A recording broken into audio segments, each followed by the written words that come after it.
Pour lui qui a raison. On va voir aujourd'hui, de toute façon c'est un test. Là, ouais. C'est le vrai test. Ouais, face au deuxième du derby d'Epsom. On regrettera que les protagonistes du prix Ocar, qui était la dernière préparatoire à ce Grand Prix de Paris, la BSI Groupe 2, ne soient pas présents, notamment L'Oréal, Notre Fox, le pensionnaire d'André Fabre qui n'est pas présent. Attends, il n'est pas droit là. Le Jutement de Grand Prix de Paris. Attends les coups. C'est maintenant. Vas-y.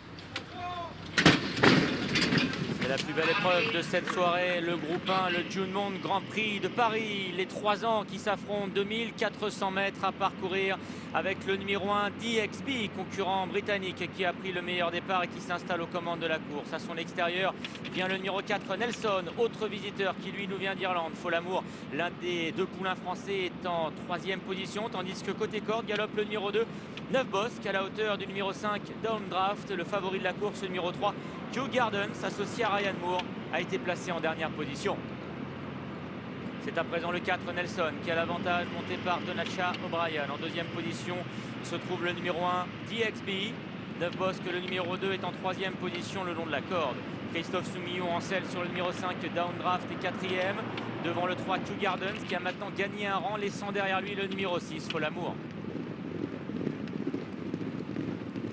Nelson avec Donacha O'Brien qui accélère, qui compte maintenant 3 longueurs d'avance sur un DXB, le numéro 1 qui est cadencé depuis le départ par son partenaire William Buick pour suivre l'animateur. En 3e position galope l'un des deux Français, c'est le numéro 2 Neuf Bosque. Christophe Soumillon avec le numéro 5 Downdraft est à son extérieur devant Kew Gardens et le numéro 6 Folamour qui patiente toujours à l'arrière, monté par Maxime Guyon. Et c'est toujours le numéro 4 Nelson qui a le meilleur et qui dévale la descente en tête. Presque 7 longueurs d'avance à présent sur le numéro 5 Downdraft de Christophe Soumillon qui vient juste derrière le numéro 1 DXB. Neuf Bosque est toujours bien placé le long de la corde à l'arrière-garde. Il y a toujours le 6 Folamour et le favori le numéro 3 Kew Gardens.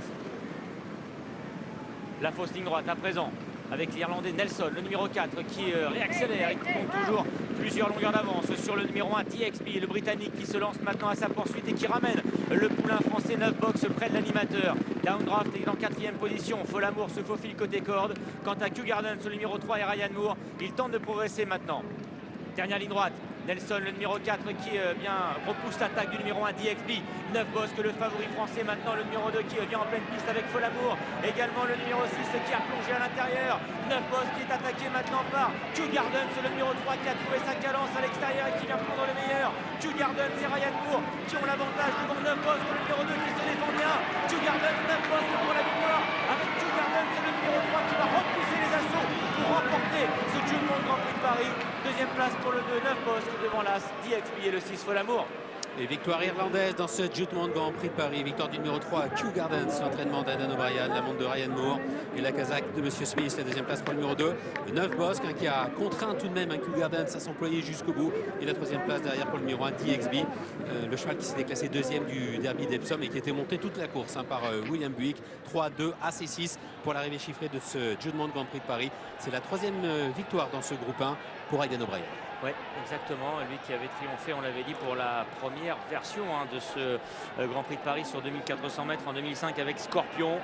En 2012 ensuite avec Imperial Monarch. Et bien voilà, ça faisait 6 ans qu'il n'avait plus enlevé ce groupe 1. C'est désormais chose faite. Un groupe 1 d'ailleurs qui n'avait plus été remporté par un étranger depuis cet Imperial Monarch. Les Français restaient sur 5 victoires. Et là, ils n'ont pas pu défendre leur titre avec Neuf Bosque et Folamour. Seulement 2 concurrents français. Ça n'a pas suffi face à cet Irlandais. La vérité qui se joue au centre de la piste à l'extérieur et que Kew Gardens qui est venu prendre l'avantage facilement à Neuf Bosque. Et ce dernier va pas lâcher le morceau. On a vu une belle empoignade, c'est vrai, entre ces deux concurrents. Et Kew Gardens, finalement, vous l'avez vu, quand même dans les 50 derniers mètres, est reparti. Il a repoussé sûrement l'attaque de Neuf Bosque. Et Kew Gardens qui s'impose pour la première fois au plus haut niveau. Qui vient de remporter un groupe 2 à Ascot, Queen's Vase, sur 2800 mètres. Alexandre, Oui. je suis avec Ryan Moore. Ryan Moore, well done, bravo. You wait long time in this race. Tu as attendu longtemps dans cette course. Yeah, everyone went to go close, and I stuck behind some slower horses. But this is a very good colt. He's very impressive winner at Ascot, and I think he can carry on progressing. He's got better every time. He's a great attitude, and he's got a lot of talent. And the French horse come inside you, and you push him, and he make impressive win. Yes, he was well on top at the line, and I haven't had to get too serious with him. And he just does everything real nicely.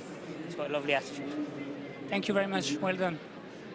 Il avait fait une course magnifique à Ascot, nous disait Ryan Moore. Hein, il a attendu pas mal de temps dans cette course. Il y avait du train. Et son cheval, je sais pas, je sentais qu'il était vraiment sous le charme. Et il y a de quoi, parce que il y a eu une très belle attaque et il l'a repoussé jusqu'au bout, messieurs. Oui, il a eu un joli passage. Effectivement, le cheval a été very impressive, hein, a-t-il indiqué, hein, Ryan Moore. Miguel. Hein. Il est sur la montante, ce Kew Gardens. Et c'est lui qui s'impose dans ce Juddmonte Grand Prix de Paris.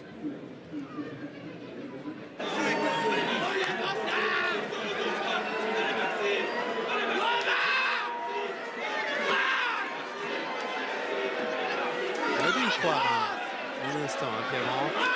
Oui, Christian Demiro, ça doit être rageant. On sent que le cheval fait sa course, il écoute peu. La dernière fois que c'est un cheval qui va prendre la maturité, et là il a montré qu'il est capable de courir des points, il a le niveau, et surtout il est très facile à monter, il va monter encore sur cette course.